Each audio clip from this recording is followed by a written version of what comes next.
So as you heard downstairs, I'm Beth Hanna from Community Groundworks, and I'm just going to be the facilitator, moderator, so hopefully you won't hear me speak much. You'll mostly hear these folks.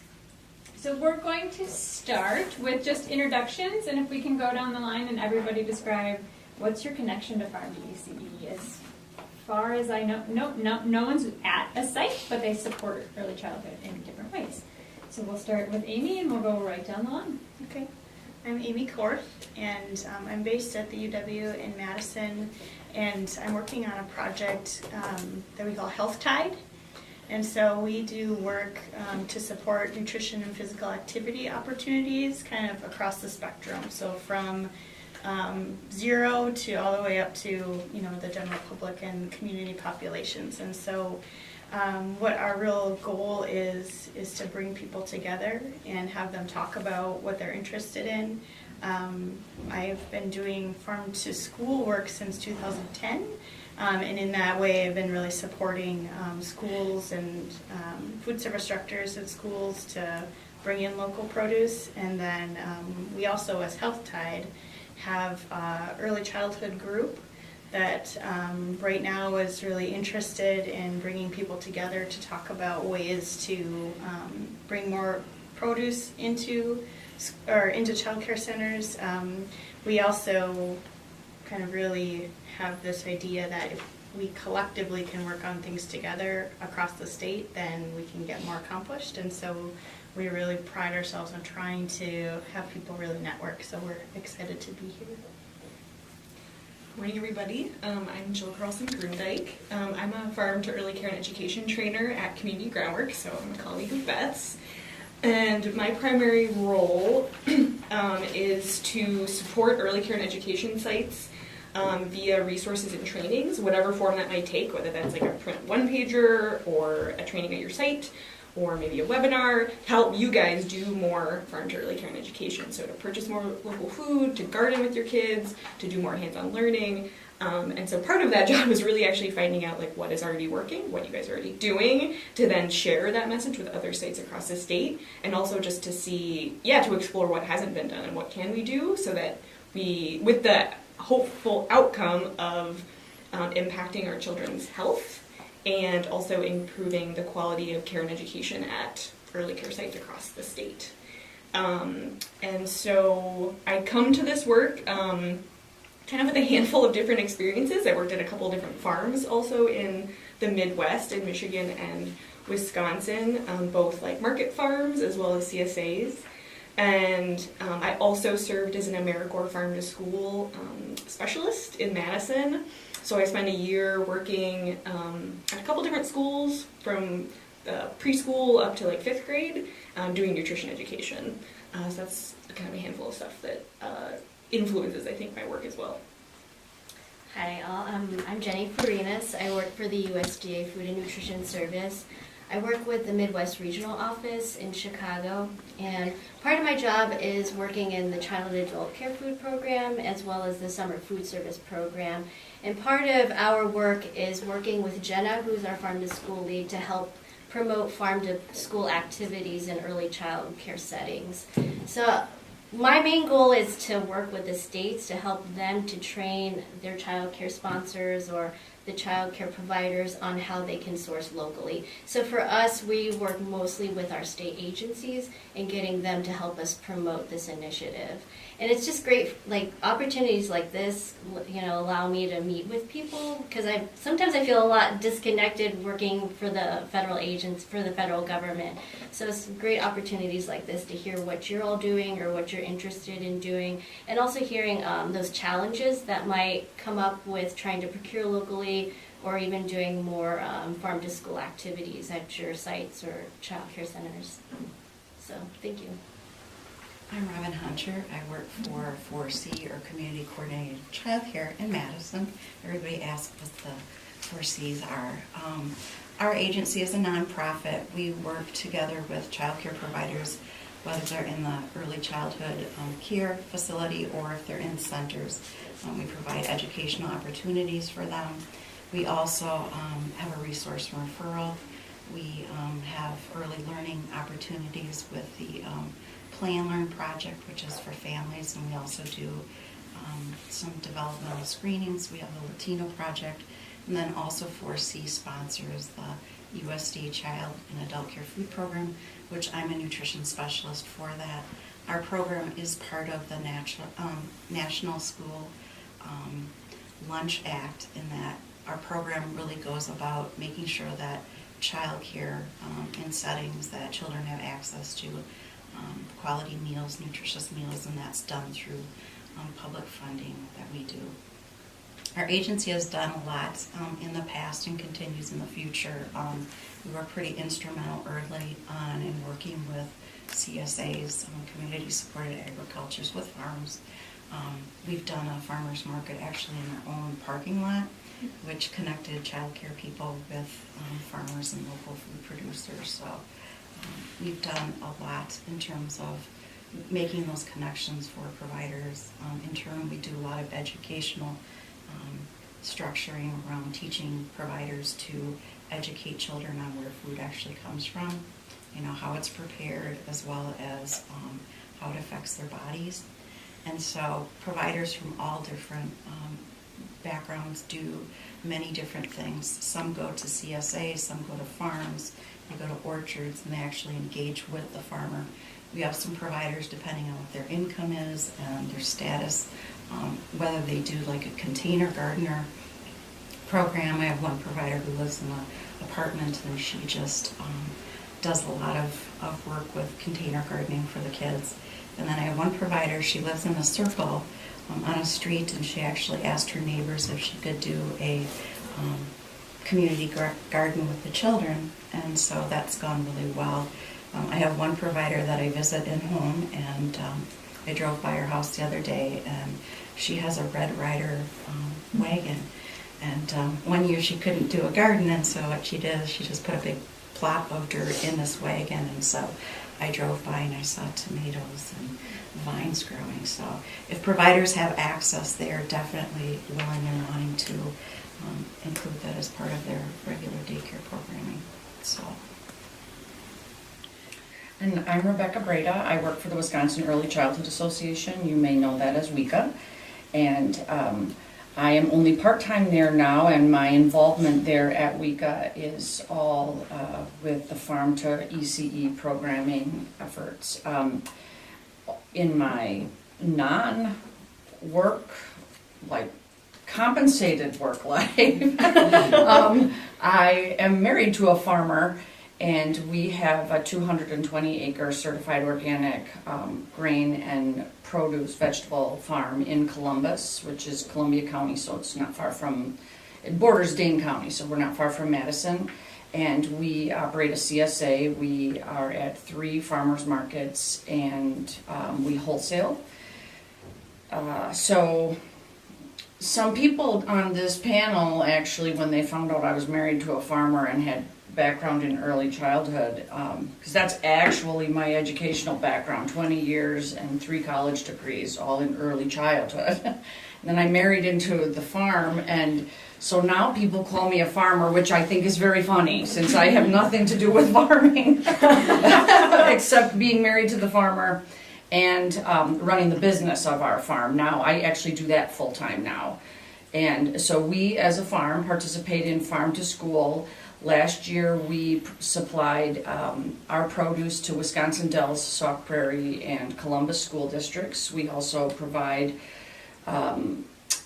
to multiple restaurants and a Grace Hospice in Madison and the Beaver Dam Community Hospital. So those are some of our customers. And through the Beaver Dam Hospital, we actually are out in the community in 4 different child care programs, because they are the caterer for 4 child care programs. So food that they purchase from us ends up in child care programs. So we are getting ready to kick off Farm to ECE with some sites this season as well. And I think that about covers it. It's the first question I have, and I'm going to, so we're going to split up so we don't have, go up and down the row over and over. That feels not good sometimes. So this one, Robin, Rebecca, and Amy, I'm going to ask you to talk about What are some things you've seen working with Farm to ECE? Whether that's some specific examples like you gave, Robin, I think is always helpful, or kind of more generally how you see it connecting to your work. So, success story, something that's working with Farm to ECE, and let's start with Rebecca. All right. Well, I will say that probably since I've been involved with this, the biggest success that that I feel like we've had. My husband might have a different perspective on this, but when we connected with the Wisconsin Dells schools, their food service director is very enthusiastic about using local food, and he's been in his position for over 30 years, so the district gives him a lot of freedom to do what he wants. That's really nice. If you have management or administrative staff who are not really excited about this, it's a bigger challenge, even if you yourself are. But so he's been given a lot of freedom to just order what he wants, to bring in the staff that he needs to process food. We've heard that can be a barrier, you know, dealing with food when it's ready and in the amount, the quantity that you have all at once, like tomatoes, for example. And if you want to be eating local food all year and you want to be eating tomatoes all year, you're going to have to do something with the tomatoes in August and September, or you're not going to have them in January. So often that requires having extra people who can come in and process that food. And so we've had a lot of success, or Greg has really. Greg Heller is the food service director there. And that's been good for us because then he's not shy about ordering in large quantities. And he just says, don't worry about it, I'll get people to do the work. So I would say that's a success for us. That's great. And Rebecca, I'm putting you on the spot now, and I know it's still in process, but can you talk a little bit about the conversations you've had with food service directors and being available, being a spot where early childhood centers could potentially pick up Oh, or yes, something like that? yes. Well, last year when we started the school year, in August, we actually had a tour, a farm tour for the Dells and Sauk Prairie and Columbus schools food service staff. They all came out to the farm and they got to tour our fields there at our home farm. And then we had some Q&A time with them, and one of the things that we discussed was Farm to ECE and what that meant, and one of the perceived barriers again of that is just, if we're going to deliver to, for example, Wisconsin Dells, that's about an hour drive from our farm, and so it certainly is helpful if we have large enough orders. It's a barrier for us to deliver just for a $30 order, but because the school's ordering in quantity, we asked the schools at each of those districts if they would be willing to be a drop-off, sort of a hub, for child care providers in the community, whether they're family or group programs, and if they could aggregate the orders with the school's order so that instead of us worrying about now, well, I've got a $15 order for this family child care provider, that just gets tacked on to the Wisconsin Dells. I mean, obviously the provider pays their part of it, and we can get the order separately and package it separately, but we deliver to the one district building. And so that eliminates the barrier potentially of orders that are too small to make that really a viable opportunity for us. And all three of the districts that we approached about that said that they would be more than happy to do that. So now we didn't make any progress over the summer getting language about that, an agreement for that, just because they don't work during the summer that much. So now that they're all back to work, I've been hearing from them and they're ready to sort of get moving with drafting an agreement for that, and then I will be looking for child care programs in each of those communities, and we'll move forward with that. But that's been very exciting that they were willing to do that, so I would suggest that possibly a district and a community might be a good place to go to start a connection. Yeah, very exciting model. We'll have all eyes on what's going on over there, and I think it's something that's replicable too, right? So we'll have that conversation come up with your school district. it's obviously beneficial to the farmer, and it's beneficial to the school district, and it's beneficial to the early childhood sites. So Yes. definitely a success story. Thank you for sharing. Mhm. Robin, you shared a little bit about gardening, and are there success stories, or maybe expound on some of those good things you've seen happening with Farm to ECE? I think we're probably more on the small scale, although many of you probably in doing food processing or production and getting kids to eat, you still feed them usually 2/3 of what they need for the day. So it's really nice for our program because it helps to allow providers to afford that extra fruit or vegetable throughout the day. And so a lot of providers, they will be doing their own kind of gardening, or they will connect with farmers, they'll connect with CSAs, and they'll also do, going to orchards and that. So doing the actual planting is a really big thing. I have one provider who, it's kind of a story, it's a success story in that we just started with a package of seeds I gave her. And so all the kids got to plant their own seeds, and then they put them in a small garden. The next year they expanded the garden to the point where they had many vegetables to give to family members. And so she expanded, she got in contact with two community-supported agriculture, 2 farms, and one had eggs, one was fruits, and one was vegetables. And so she was able to incorporate that into her program in terms of talking to kids about, where the food actually came from, their farmer, how they would process that food, how they would eat it.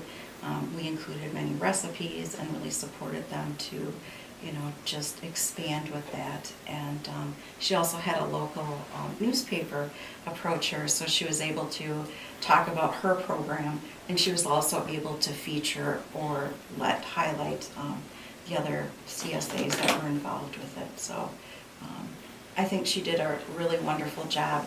One little sidelight that was so awesome is that she had a path in her, and so they were really immersed in all of the learning and hands-on kind of activities with it. So Thanks. A great example of how starting small can really lead to these, what we see around as these really champion programs, and how sometimes it can be overwhelming to think, oh my gosh, how are they doing that? But when you're starting small, and it builds and it builds.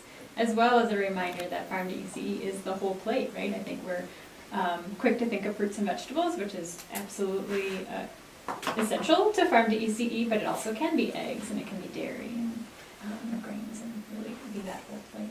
Thanks, Robin. All right, Amy, what about from Health Tide or your perspective? And I should say too, you have growing experience Yes. as well, and we Yeah. didn't bring to the table yet. That's kind of I live on a farm as well, and my husband's family we have a family farm, and a bit of growing ourselves. We only have 3 acres that we do in specialty crop or produce for smaller kind of arenas, but that's kind of my also side. I don't do that for my full living. I'd say one success story that we've seen is, ideas around gardening. I think it's a great place to start. We've also seen a lot of people engage parents in that activity as well. So I know that there's been childcare providers and centers that when they do have a garden, they let the parents kind of come out for a morning and do, weed the garden with their kids and have that experience of them actually seeing what the garden's all about and getting them engaged in the garden as well. And that seems to get a lot more buy-in from the parents and from the families as to, oh, okay, so the produce that you all are growing actually is going to my kids' mouths, and that's pretty cool. And that also gives them the experience if they don't have a garden at home or they don't really know what it's like to grow. They have that kind of connection back to kind of supporting that for their kids. I say. All right, so moving on, we know it's not always perfect in the land of Farm to ECE, or any land, and that there are some challenges. There are some things that are standing in the way, whether it's perceived or real, to doing Farm to ECE at your site or at individual sites. So we want to talk a little bit about what some of those challenges are and maybe how other sites have dealt with them. So I'm going to put Jill and Jenny on this one. What are some things that you've seen be either a challenge or a barrier to implementing Farm to ECE, and how have you seen sites deal with that? For me, when I've heard from providers or centers, one of the things that they might say is that it's pricier to purchase local, or they don't have time to focus on that they just want to use their the vendor that they're already working with. One of the things that we recommend is starting off small. You don't have to procure all of your food items locally. Like maybe do a menu audit and see what you can substitute on that menu with a locally produced item.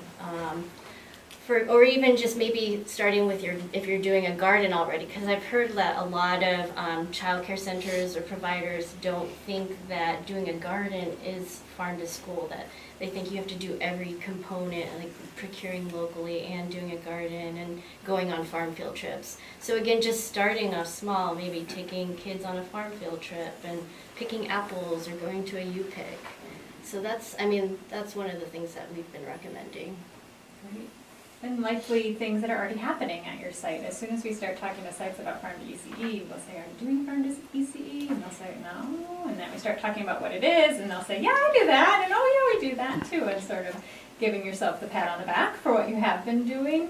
And maybe a little bragging about it too, and talking to your parents and to your staff about the things that are going well. So starting small and building from there. Thanks, Jenny. Jill. This is really fresh in my mind, but I think two interrelated barriers that I hear a lot, and it's not something obviously unique to Farm to ECE, it's just unique maybe to ECE, is staff turnover and engagement and family engagement. So a lot of sites, a lot of providers, you guys probably know very well, it's difficult to engage families. And then sort of to add on to this, like, you should engage families in all these other things in the Farm to ECE world. I think that can be kind of overwhelming. But I like to think about flipping it, that Farm to ECE, as we talk about it, Farm to ECE isn't another burden. It's not another thing you need to do. Rather, it's a gift that can hopefully help you do those things, hopefully more easily. So related to staff engagement, I would mainly encourage you all to think about, so not every staff person is going to want to go in the garden, right? But what does that staff person have an interest in? Do they have an interest in organizing a taste test? Do they have an interest in organizing a classroom or site-wide recipe book that engages families? So really trying to think, what is that staff person's interest? And then using Farm to ECE to kind of fuel that passion. I think a lot of us have, food is a very personal and community topic. And so I think there can be a lot of interesting ideas that come from food as inspiration. And then also related to staff engagement, we've talked about so the CSA model, right, of getting a weekly box or so of produce weekly. So some people, some providers say, well, that's not enough, like getting 2 zucchini and a couple tomatoes and a watermelon, that's not enough for me to do with my whole site. But maybe that is a perk or a benefit that your staff gets, that you as a center get a weekly box and the whole staff gets to divvy it up. And so it's this thing that becomes, once again, not a burden, but something joyful and something kind of a reward, something that can maybe recognize the efforts of your staff. And then when it comes to family engagement in Farm to ECE, so yeah, once again, we know that engaging families is hard, but I would certainly encourage you all to think about all of those daily communications you have with your families. That is family engagement, right? It doesn't have to be that all your families are on a committee and they all show up to an event. Those are hard things to do.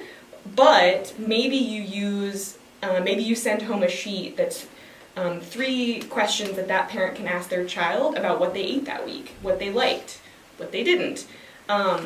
So it can really be about inspiring conversation and dialogue at home between the parent and the child.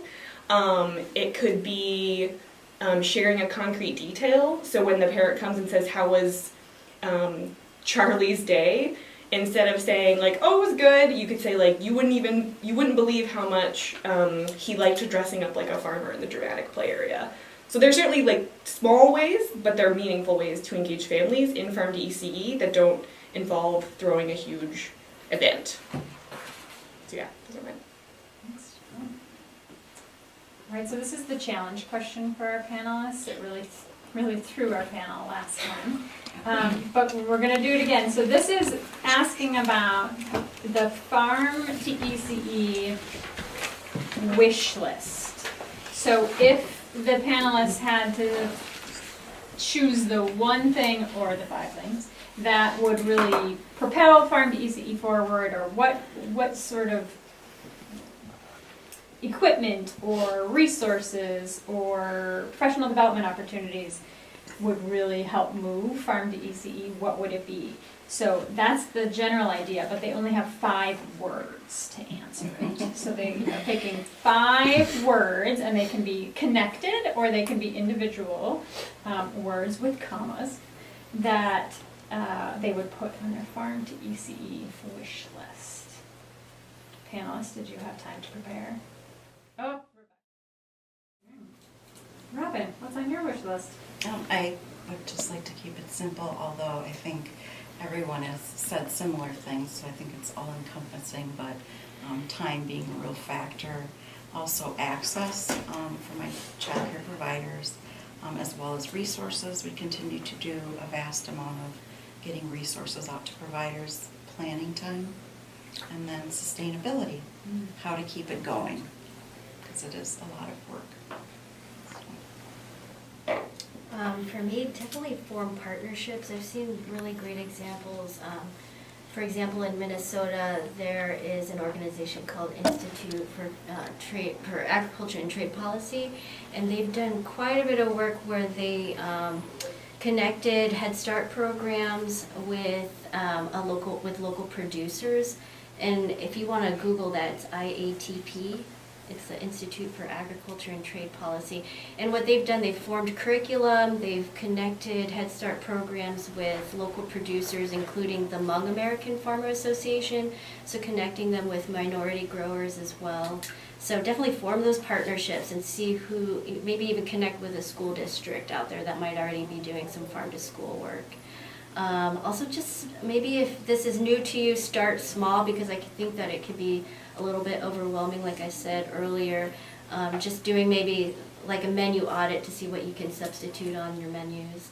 And just keep going. I think that this is such a great, USDA has really been pushing to support our local farmers and putting more local produce and teaching kids about nutrition education, and with the new meal pattern, I think this is a great opportunity to source locally, because with with the additional fruit and vegetable requirement, that's a chance to introduce children to these different varieties.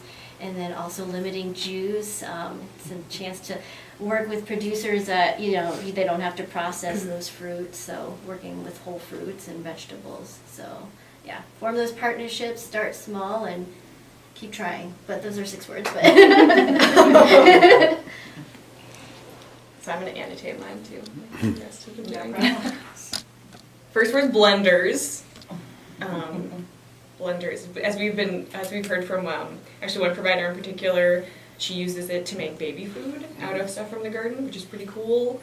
Blenders can make dips, salsas. I mean, talk about a very multi-use appliance in your kitchen if you don't have one yet. So first word, blenders.